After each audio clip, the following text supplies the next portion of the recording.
And welcome to a very special Cardinals Nest. This is the show where we talk St. Mary's University athletics. I'm Dean Beckman, the faculty athletics representative for St. Mary's.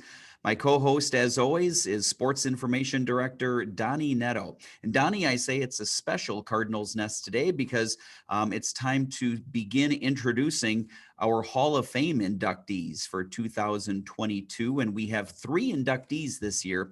And we're going to start things out with Marni, Orthey, Lamberty, class of 1996. Women's soccer player, also instrumental, I might add, in the development of our hockey team, our women's hockey team, but we'll get to all of that a little bit later. But Donny, I know Marni is a good friend of yours, and great to have her back, not necessarily on campus, but at least virtually here. Yeah, it's so nice. And I made the comment, Dean, when I first came on the Zoom, that Marni hasn't changed a bit.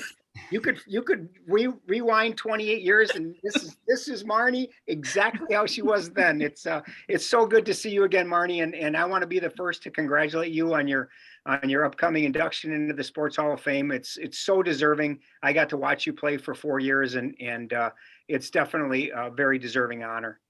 Well, thank you so much. I'm really glad to be on this today and kind of talk back about my memories at St. Mary's and the awesome experience I had as an athlete and as a student on campus, because both of them were instrumental in what I'm doing today in my life for my family here in Minneapolis. Well, can you, Marni, let's just, before we get talking, maybe rehashing some old soccer stories, talk a little bit about what you are doing once you graduate. I know you're teaching in the Minneapolis school district. Tell us about your family, about what has changed since, my gosh, 1996 when you graduated. Yeah, well, I went right into teaching. I'm currently teaching kindergarten. I've been in the Minneapolis Public Schools for 27 years. I've taught grades kindergarten through 3rd grade. I'm currently at a neighborhood school here in Minneapolis, at Kenny Elementary School. I started coaching right out of college too. I was coaching the high school, Minneapolis high school hockey team. So I went right into coaching hockey, and I was a head coach there for 3 years, and then coached some soccer at Edina. I was a varsity assistant for 7 years for soccer, and I was the coach 10 years in the high school system for hockey. So very involved with coaching, plus teaching. I did do a year of coaching at Bethel College as the interim head coach. And so I was able to coach against St. Mary's in 90, it might've been 98, 99, something like that. I don't remember. So that was fun. I have a 12-year-old who he's big into hockey, and a 14-year-old who plays hockey as well. And she's a freshman in high school, and my son's a 6th grader. And my husband currently works for a company that sells products to high schools. Used to be an athletic director too. So very athletic family. Donny, you might want to mention to Sarah Murray about that freshman hockey player. Yeah, for sure. Absolutely. You know, what I really find interesting, Marni, is that you said you've been teaching for 27 years in the Minneapolis school district. You're from Minneapolis, so really you've never left home. Are you close to where you live now? Is it close to where you grew up? Yeah, it's a big joke in my family because both my siblings went to Miami of Ohio. My brother went there to play hockey, and my sister played soccer there. So I was kind of, the outsider going to St. Mary's. And yeah, my parents live 10 blocks from where I live right now. I grew up right by Lake Calhoun. My parents still live there. I never left Minneapolis. I love Minneapolis. I love the diversity it brings my family. My kids love it here. It's just a great city to raise kids and be a part of. So yeah, I am a homebody. And one of the reasons why I ended up at St. Mary's is because I am a homebody and have always stayed close to home. Now that you're a mom and your kids are of that age where you're running all over the place, have you stopped and thanked your parents for what they did for you when you were their age? Yeah, it's so funny because I my kids' friends are always saying, why are you driving us everywhere? Why do you, get in the car and take us to all the games and practices, and we have so much fun? And my comment is always because my parents gave that to me. My parents always drove me to my games, and I played on 2 elites, an elite soccer team and an elite hockey team. And it wasn't based in Minneapolis. We were based all over Minnesota. And my parents have always driven me to those practices and games. And for me, and I've told my parents this, I do this for my kids now because they showed me what it means to be a part of their life and their athletics. And, so that's how I thank my parents. And yes, I've several times, my parents are very involved in my kids' athletics now. In fact, my nephew just had his senior night at Edina as a junior gold player and thanked my parents for always being there, because they're those parents and grandparents now. So Well, I'm very Marni, thankful. Kind of take us back maybe to that 1991-92 time period when you were making your college selection choice. You said that, St. Mary's was a selection for you because of kind of met your personality type. Tell us about that selection process and why you ultimately decided on St. Mary's. It's a big part of my life when I made that decision, and I talk about it quite a bit with female athletes, especially when I was a high school player. And I still do to this day. When I was looking at colleges, my mom was very great and instrumental in helping me look at Division I schools. So she had the yellow envelope and the yellow resume of all my credentials. So she sent them to all the Division I schools in the state. We didn't have computers to, navigate ourselves and look at these schools. So she sent them to all the D1 schools, and then the D1 schools would, send back, and I had to decide on soccer. And one of the reasons why I decided on soccer is at the time there was no D1 hockey schools. They were recruiting me out east to play Division I, and I had a couple schools that were looking at me to play Division I out east, but I was such a homebody and didn't want to go out east, not knowing if I would make it out there. So I did decide on soccer. My mom did end up going and delivering a lot of mail to the Division I schools. And I did get a lot of recruiting visits. I know several in my, like Butler University and Green Bay and full ride. I had a full ride offered from Green Bay, books, everything. But what drew me, and my mother saying, there's no Division I schools in Minnesota, Marni. You got to look, if you're going to stay home, it's going to be a Division III school, which isn't, and they were very encouraging to me. You go to the school that you feel the most comfortable with. So my visit to St. Mary's, knowing in the back of my mind that soccer-wise, they were nationally ranked.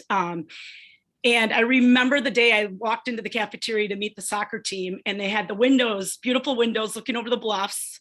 And 3 of my old teammates were in the cafeteria, and they welcomed me like, Marni, and I was kind of to be honest with you, I'm an introvert, but I'm also an extrovert. Yeah. So, I'm a homebody. I don't like to go out very often, but when I felt that, that camaraderie and right away and feeling like I should be at St. Mary's, that was a big part of my decision. Being that I was looking at other schools and my parents not saying, you need to go to Division I, even though they encouraged it. And I also realized that St. Mary's was a small school and I needed that academically. And I think I really thrived going to and knowing that I would be a good fit academically, because I wanted to get a teaching degree. I knew that in my heart, that's what I wanted to do, be with kids. So there was just a lot building up to that.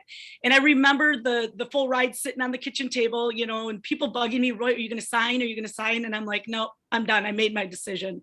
And so it was a big accomplishment. I do talk to high school girls a lot about that. I said, with what I went through, we as female athletes don't have a lot for us after we graduate from college. And if you go to college as a D1 athlete, you're bought by the school. You are the school's product. When I was at St. Mary's, I had keys to the hockey rink. I was able to go on the skate at night. I would drop my friends off at the dorms. I would open up the rink. I would turn on the lights and skate because I missed hockey so much. But I was given those opportunities. I was given opportunities to be a manager for the men's hockey team. Not only that, just playing on the soccer team that was very good. So those opportunities gave me more being at a Division III school and being close to home. My parents were able to come to all my games. So there was a lot involved in it, but yet it's such a simple thing to say, is that Division III is there for those athletes that want to play at a high level. When you were, Marni, when you were making your decision and whatnot, it's a lot different than it is today in that you really had to sell yourself. And, it wasn't like now where everybody that comes to St. Mary's as an athlete, 90% of them are recruited. The coaches are out looking for you. Whereas when you came here, you really kind of had to sell yourself. And, a lot of times I know from when I was here, but, hey, coach, I'm Donny Nadeau. Nice to meet you. They don't know you like they do now. It's a whole different world. Well, and there was no videos. Like, I mean, there was no videos of me, playing soccer or, seeing what I did on the soccer field. I mean, you could take the VHS tapes and throw them in, but you know how that is. You only get like partial glimpses. And yeah, it's much more difficult back then. You did have to sell yourself. And I think that's what I had to do a lot of. And thank goodness I had a mom who was super motivated to do that, but, and she knew where to look. I mean, I was very blessed in that respect. And my father was an athlete himself. So he is a Division III athlete. But yeah, these days, I mean, it's so much easier to see, on the computer, look at the top 5, finalists for the girls hockey. They're up and, blasting off right now. They know who those players are. You hear the names because of HP. There's so much more programs going around now. And as a female athlete, it's grown so much. And so we didn't have a lot of exposure at all. And when you were a double athlete as a female, that was a big time because a lot of girls just kind of specialized back then because there wasn't a lot of options for us. Let's start talking about your soccer accomplishments. You're being inducted into the St. Mary's Hall of Fame on March 12th at the Cardinal Excellence Fund dinner. And so it'll be a good time. You'll get a chance there to address everybody. But as we look back on your soccer accomplishments, I was reading Donny's press release, and your senior season, you had 7 goals. You had 17 points that season, first team all MIAC, some All-American accolades as well in there.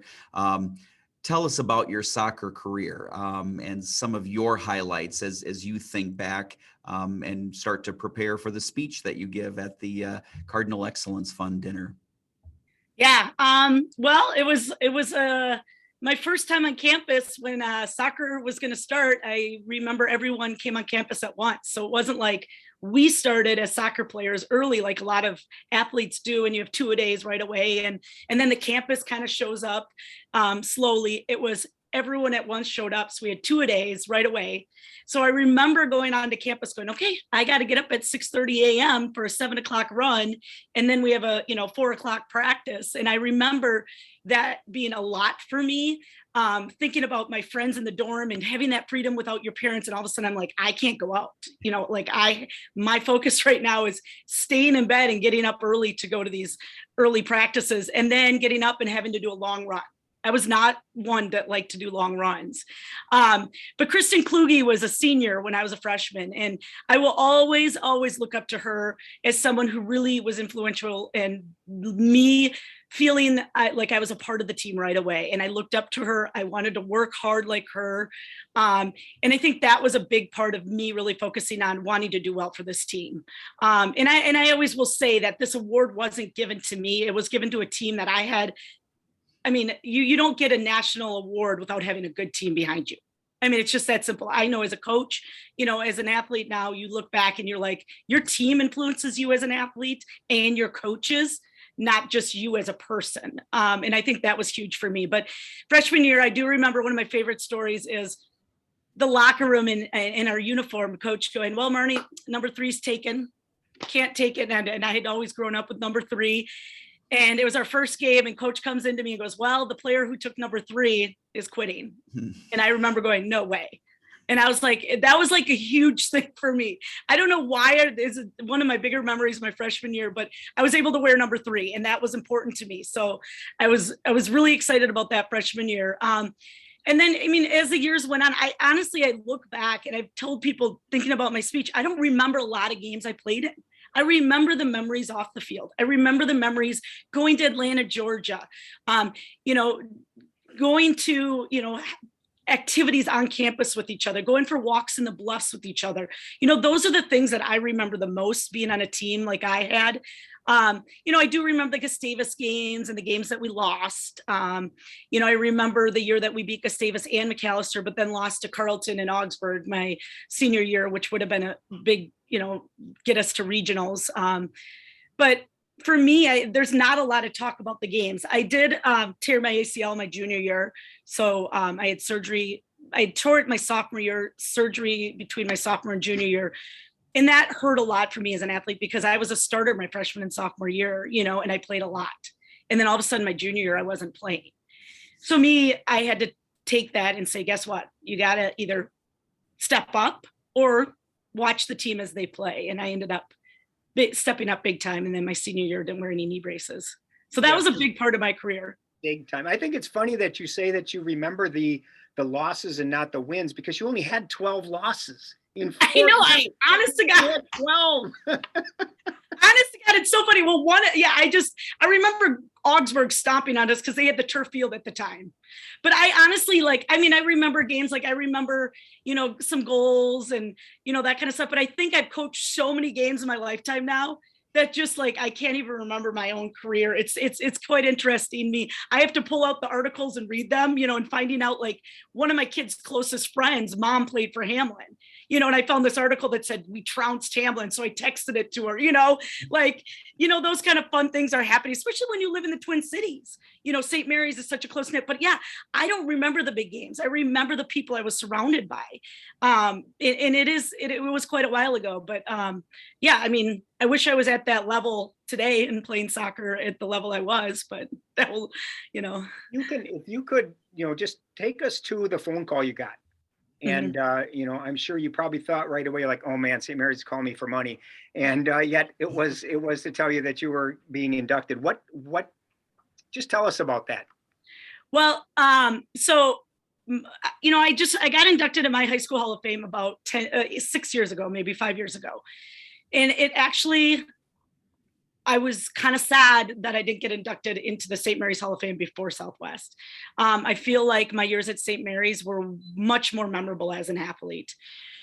So when I did get that phone call, when Brian called and I was able to speak with him, it actually brought a lot of emotion to me as an athlete, because I remember those years of wanting to work super hard for a group of women and an awesome coach and coaching staff.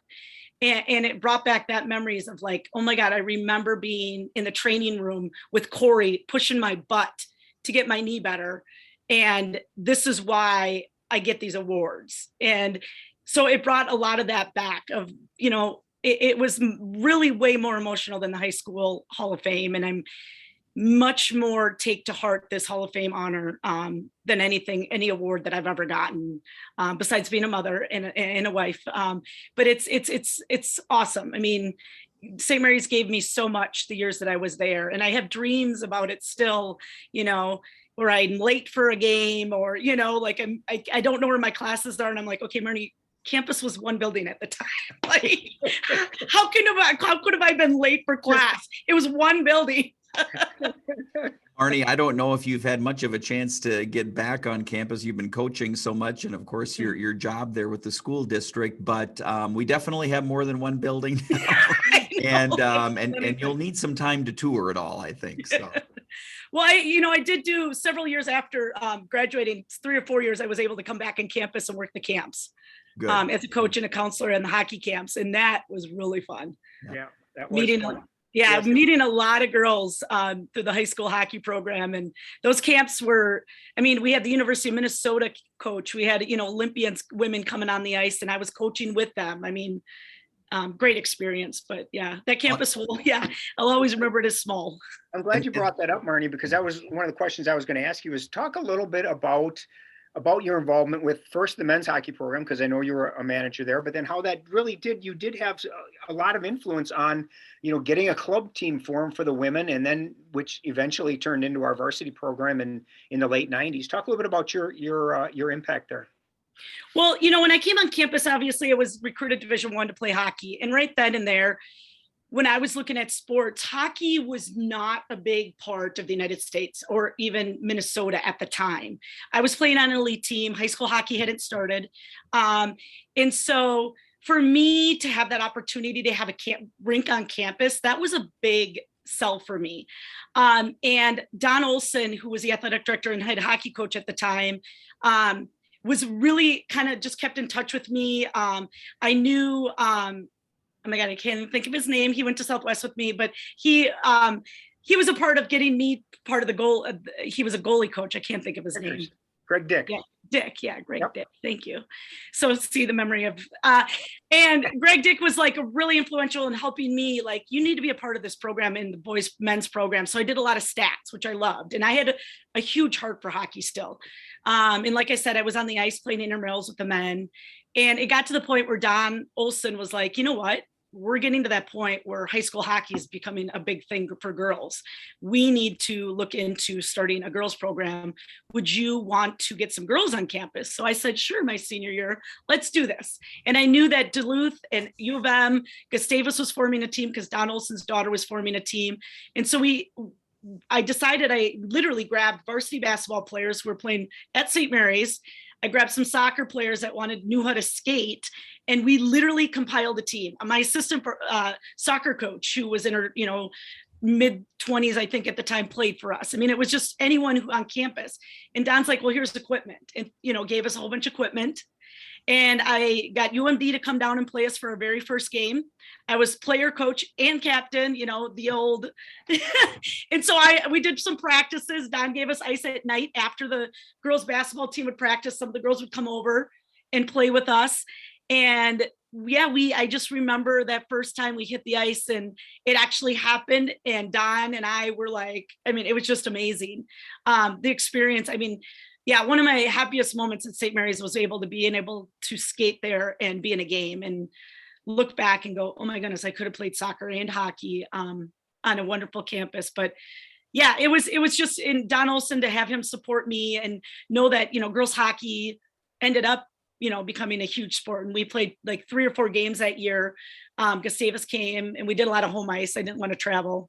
A lot of the girls didn't want to travel anywhere. So, but yeah, it was fun. It was a great experience. And the rink on campus was fun. Donnie, time for one more question each. And Donnie, I'm going to take my last question and ask you a question, Donnie. Okay. So with Marni being inducted on March 12th, 2022, Donnie, you were inducted into the Hall of Fame last year in 2021. What advice would you have for Marni so that she can get the most out of it and enjoy it and just kind of soak it all in? Well, what's going to be interesting for Marni is she'll be the first one that'll be at this Cardinal Excellence Fund dinner, which is going to be awesome. And I would recommend that you have several Kleenex. And, I would make sure that you practice your speech many times because I didn't get through mine. So Okay. I can guarantee you it's not easy, and you think it will be, but it's just not. You're going to stand there and you're going to look out and you're going to have your friends and family are going to be there. And, it is really special. I mean, I agreed with what you said about how when I got the call, you can't top it. I mean, you can't explain it. I mean, you're going into the Sports Hall of Fame. It doesn't get any bigger, for an athlete. And I'm so happy because I did get to see you play, and you're so deserving. And I'm really excited to see you again, and I'm looking forward to your speech. But my question was going to be kind of related to that: is if you don't mind, who's going to be inducting you? My mom is. Oh, and once again, yeah. So it's looking back, I don't, I haven't kept in real close contact with a lot of my former, athletes and stuff. But yeah, my mom was a big part, influential in my athletics, and still is influential in my children's athletics. And so is my father. But my mother will give a, better introduction, and nothing against my father. He knows that.